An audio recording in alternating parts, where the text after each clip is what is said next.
sorry. Oh my goodness, I'm not even reading the book and I know it correctly. My bad. You just threw a pencil at me. I hit it off the table.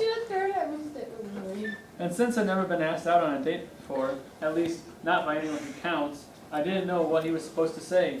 Dirk handed me my books and moved away, leaving me staring at him confused. What do you think? I asked Sybil, who was in my second period class. Sounds like he helped you pick up your books.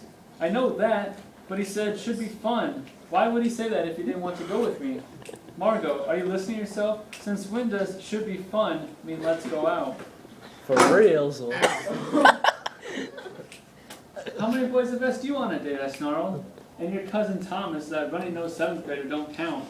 What's that supposed to mean? That's disgusting. It means cool boys don't just come out and say it. Margot, I don't want to argue with you. I want this to happen as much as you do. Her words stopped me. She was being nice again. I looked into her earnest blue eyes.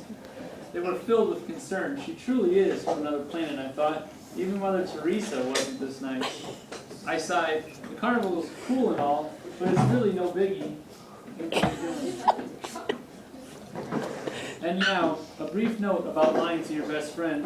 A girl's best friend is rarely her best friend. That's because she's the last person a girl can trust with her innermost feelings. Best friends are the people who are most vulnerable to.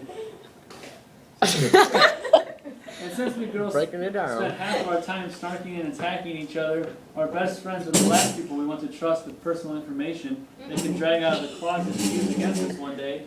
Face it, we give some of our most precious information to our enemies before we give it to our friends, and that's sick.